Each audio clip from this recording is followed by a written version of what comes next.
Hello, hello, hello, and welcome back, or welcome for the first time.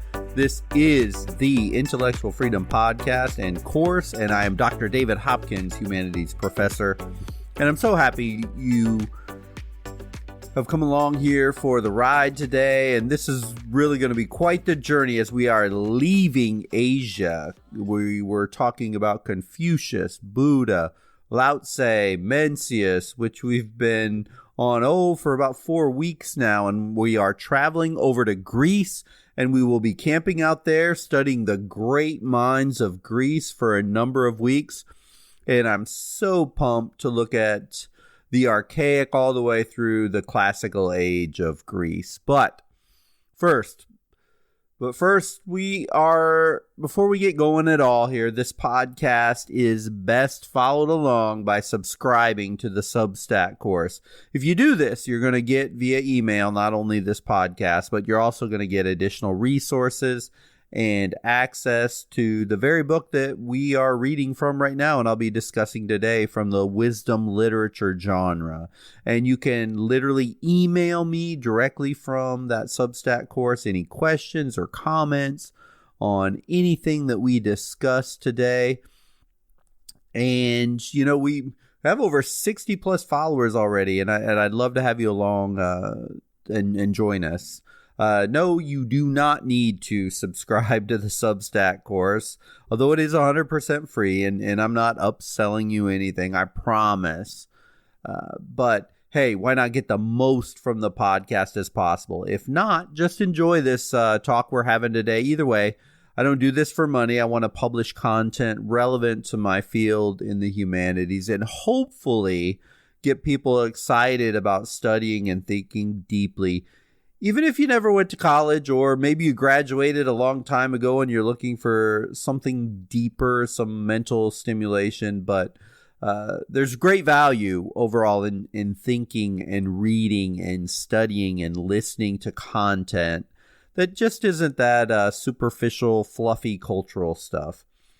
As in this course, we go deep.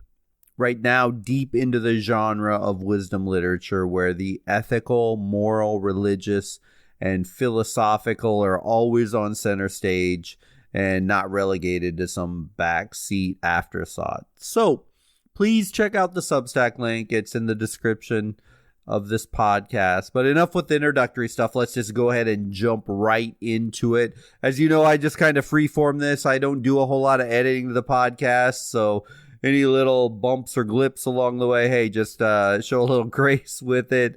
This is more just about me and you talking about this topic. But the podcast today is about Aesop. And he lived roughly, although we don't know for sure, in the 6th century BC. Aesop has been come to be seen in many ways, almost in a mythical capacity, as the recognized father of fables. Now, if he were alive today, he may find that whole elevation of his status as sort of comical, but hey, he holds that position in our modern world. As in the case of many early figures, such as Solomon, and when we looked at Proverbs, or Lao Tse and the Taoist tradition, if you remember our studies there, a lot of, how shall I say it, a convenient way of both honoring this towering figure is he is the father of the tradition of fables. So as we get going here, although the historical records are really uncertain, as we are talking still 600 to 400 BC, there are historical references to Aesop in very early ancient historical sources, which seem to verify that he was a slave in the 6th century BC who was supposedly sold to a philosopher called Xanthus on the island of Samos. Now, I can't overstate enough what a big deal it would have been for a slave to be freed and then become a philosopher. Now, this isn't unheard of, as later we're actually going to read about a Roman slave who became one of the primary Stoic philosophers. But just know we're talking Probably the less than 1/10 of 1% of the slaves of that time that could say that they earned their freedom because of intellectual prowess like Aesop. It's pretty impressive. So in most of the historical sources, there is agreement that Aesop, he won his freedom by his skill in basically telling stories, which is really what a fable is. Even these minimal facts suggest that he had the kind of intellectual resourcefulness that the Greeks highly admired, which definitely would have played in his favor as well to get out of his servitude. So what I've been reading all this week, and you can too, by the way, by diving into the book these podcasts are coming from, but if you read the life of Aesop, you can read blow by blow an account of Aesop's extraordinary life. It's a fun read, as it contains wild and obscene elements along with plenty of satire too. So Aesop's Fables, they found a very fervent audience with the rowdier elements in Greek and Roman society. Now, this guy is nothing like Siddhartha Gautama, son of a king, or he wasn't a warrior child. He wasn't a highly respected sage commanding great respect, at least initially. And so I want to read just a short passage of his physical description from the historical record. It says this, quote, Aesop was by birth of a mean condition, and in his person deformed to the highest degree, flat-nosed, hunchbacked, blobber-lipped, a long misshapen head. His body was crooked all over, big-bellied, baker-legged, and his complexion so swarthy that he took his name from it. And he was not only unhappy in the most scandalous figure of a man that ever was heard of, but he was in a manner tongue-tied too,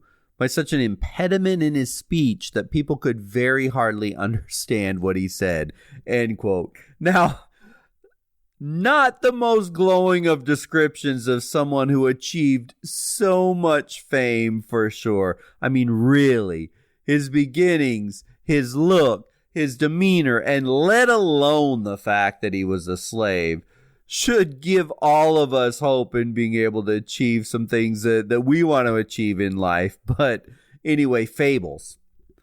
This was his calling card.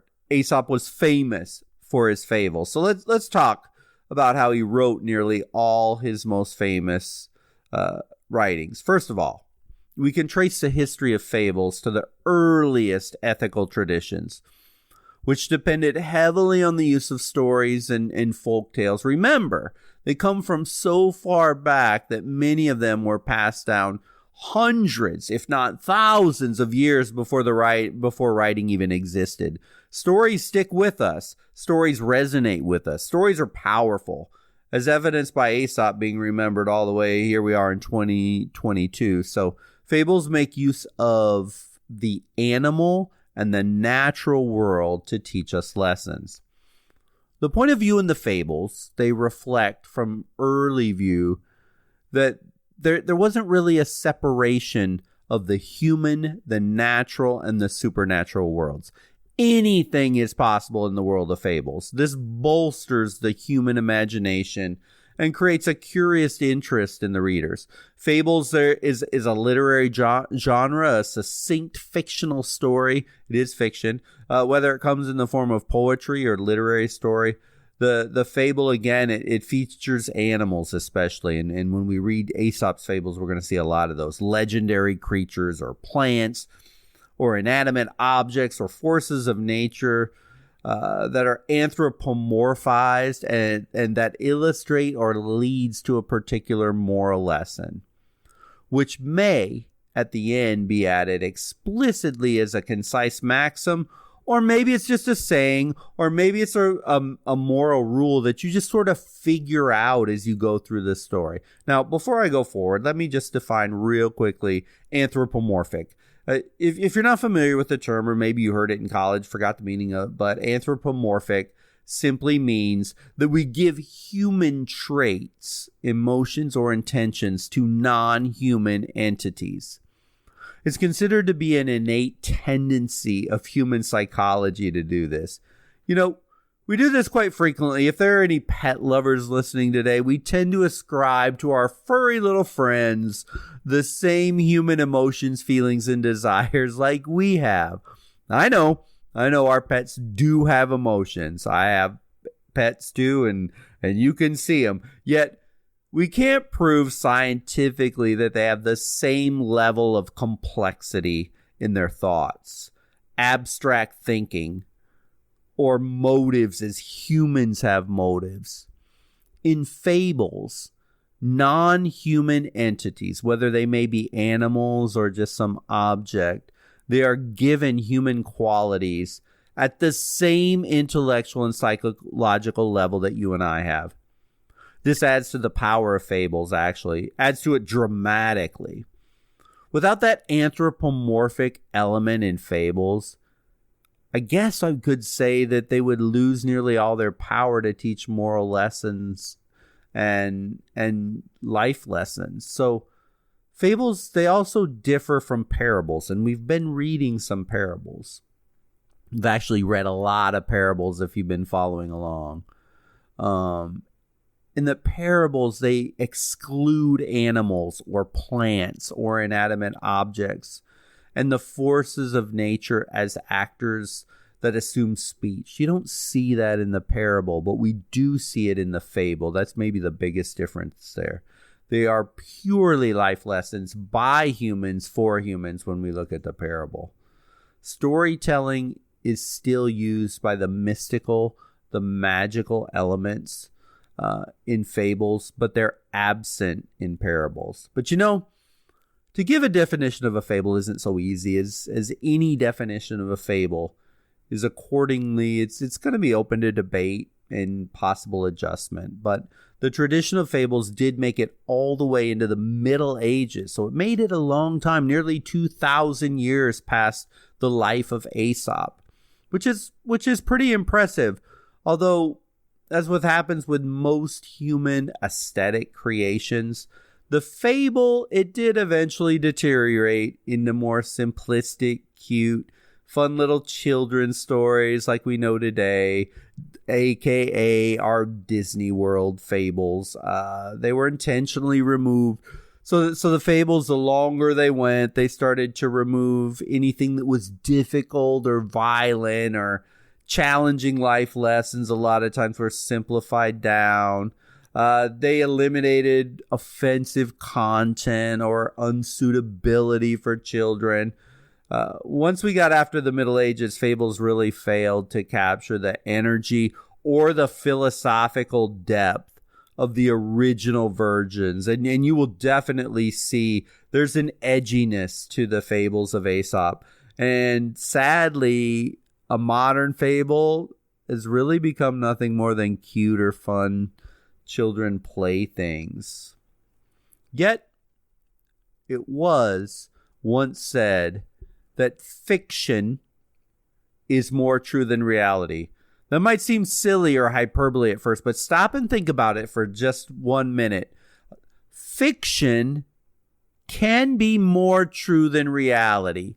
Fiction can be more true than reality. And you might say, how in the world can that be? There's no way. That doesn't make any sense at all.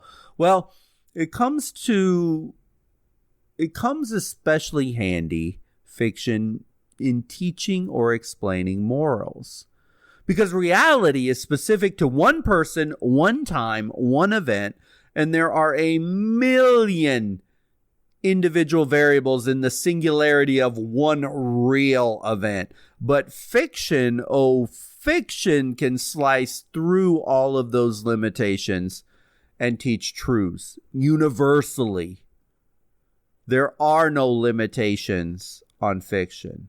Morals taught in fiction versus looking at one real event cut out the, oh yeah, no, that doesn't teach a lesson to me because that guy or gal in that situation, that's nothing like my specific real world situation. So that specific real event doesn't actually apply to me. I would never fall for it. I would never do it. It would never happen to me.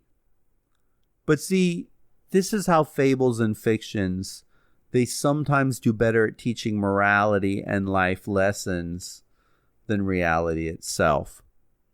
So the reading from the life of Aesop, it's instructive because it demonstrates the way in which fables were used essentially as metaphors to unlock the deeper significance of notable events or moral life lessons.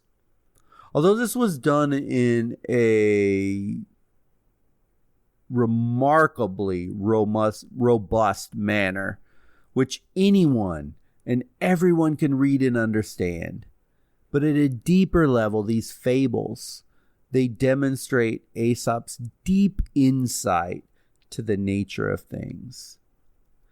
Aesop's fame seems to have rested on the real-world relevance of the fables that he told and that he wrote. They seem to cut through the BS, and they score a direct hit on reality. They psychologically and the real world reality of what life is all about, he seems to touch on it. He hits the truth of things square in the eyes in so many of his fables, and I so strongly encourage you to read through his fables. So even if you don't have the book, Moral Wisdom, by all means, in the Substack page, click the free additional resources and read through some of them. I mean, they just cut to the core of things in so many different ways. It is obvious that the fables were not merely metaphors, though. They were moral metaphors with a kick. And so the fables of Aesop give the reader a better grasp of life and its ethical profile as well. In many ways, better than the most substantial religious doctrines that you can find. In this sense, they fit almost naturally into the wisdom tradition, which is why we're discussing them today. As we see in Aesop's final fable, which is addressed to the mob that he's about to be killed, they provided a powerful means of passing ethical judgment on people and their actions. This is not an easy task, nor easily accepted in the Disney World type fables in our modern movies. The force of these ancient fables should not be overlooked and are worth our time to understand them, as most certainly you will find some ethical or moral life lesson you can use in your life, or at least remind and reinforce you on how to lead a good, a kind, ethical, and noble life. Yes, noble life. As Aesop teaches us, nobility isn't a birthright. Remember, he was a slave of all things, but rather it's open to all of us if we'll just learn and implement the proper knowledge in our lives. The logical side of the fable tradition deserves just a brief mention. That early moral tradition culminated in the idea that stories and tales contain ethical propositions or ethical teachings. They function in many ways like a moral case law that draws appropriate principles out of a recitation of facts. The stories are so easy to remember and easy to recite, and they're easy to pass down, which had great value.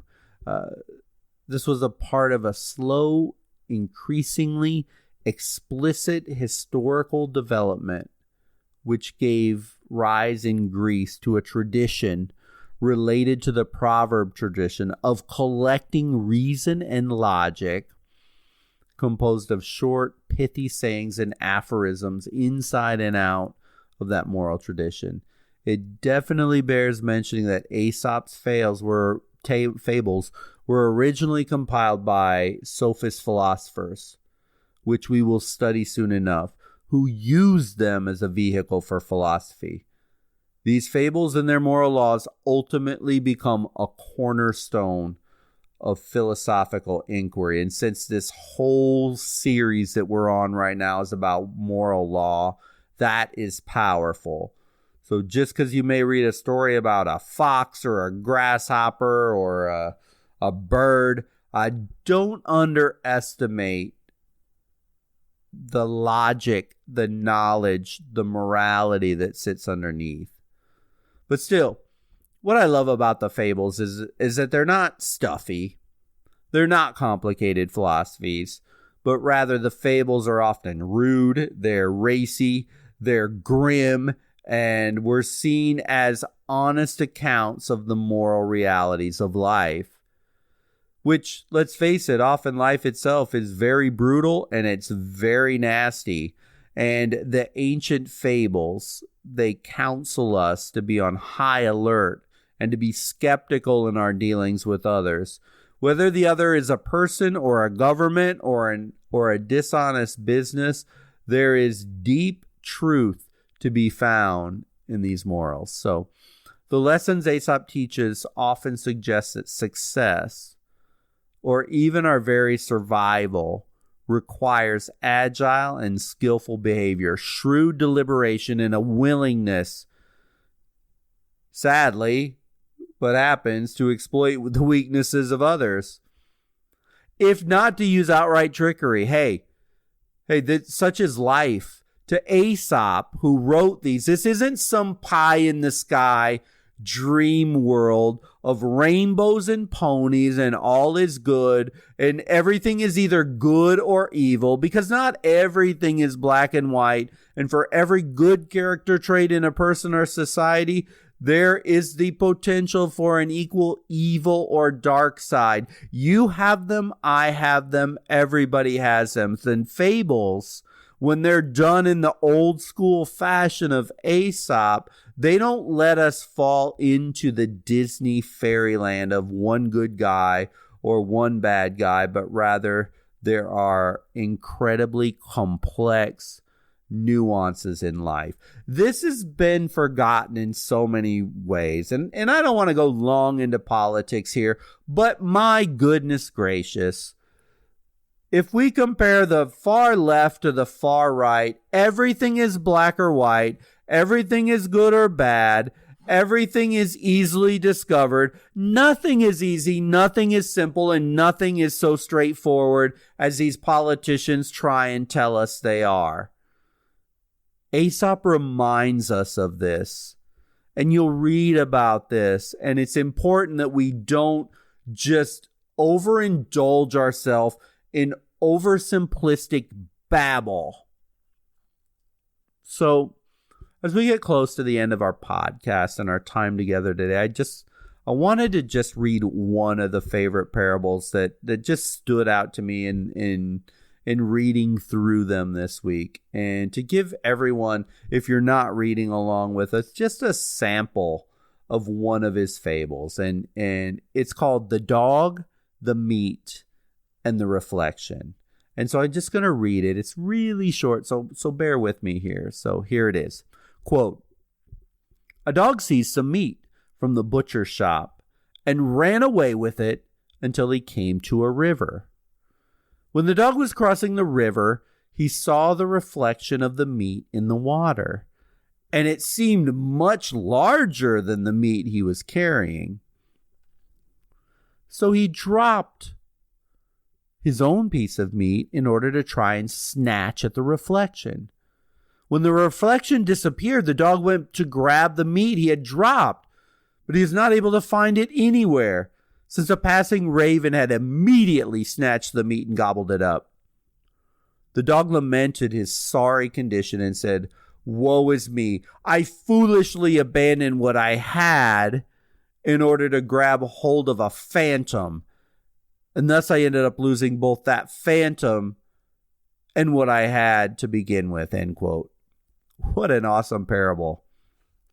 I mean, really, how often do we chase after the illusion of things in life? The grass is always greener on the other side. Social media creates a reflection of things way bigger than a simple reflection in the water. On social media, images flash of how wonderful, great, beautiful, rich, and intelligent everyone is. If we're not careful, this can send us chasing after fantasies that, in reality, are false. Sorry about that.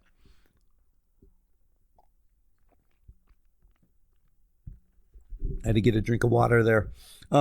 Social media use has been linked over and over again to depression, anxiety, and loneliness. Recent studies referenced by the Child Mind Institute and the National Center for Health Research suggest people who frequently use social media feel more depressed, less happy with life than those who spend more time on non-screen related activities. You know, that reflection of things being bigger, greater, grander online. Oh, and we see it everywhere on Instagram and Facebook. Life is always happy. The family's always great together. Everything is happy and wonderful.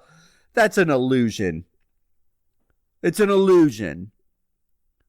It's an illusion even greater than a dog who has a big old chunk of meat in his mouth and sees a reflection of a bigger piece of meat in the water and drops what he actually had to take something else. I mean, these fables, I could go on and on about modern applications of every single one of them. And you're going to find them, and I'm sure they're going to resonate with you too. But sure, the world changes. The world of Aesop is nothing like our postmodern world in 2022. This is true. But the inner depths of psychology, of humanity, of society in general, at its core level, so much is still the same. And these fables, if you read them, consider them, contrast them against your life, and implement them into your life, they have the same power to teach, to instruct, and to bring forth moral wisdom as any of the most deep religious works. This is what you can take from reading the Fables of Aesop, and I hope you'll read them. Wow, Aesop, I think I'd spend a year just breaking down his dozens and dozens of fables, but in the minimum, I hope this provides a big picture overview, because we're talking about morality in this podcast lecture series, and we're talking about looking at the various ways that humanity expresses ethics and morality. But in the minimum, I hope it does give you an overview for you that you can then explore, and I hope your curiosity takes you into studying these ancient wisdoms with real world application today. So with that, read along, and by all means, please post any questions or comments about the readings. I'd love to have you respond to the discussion questions. As you get the most out of the podcast series by actively engaging with the content. Thanks so much for listening into the talk today. Next week, we take on another icon. And when I say an icon, he is one of my favorite philosophers of all time, the great Socrates. I know you know the name, but next week we are going deep, very deep into Socrates. So I hope you'll join in again next week. Until then, I hope you have a wonderful week. Take care.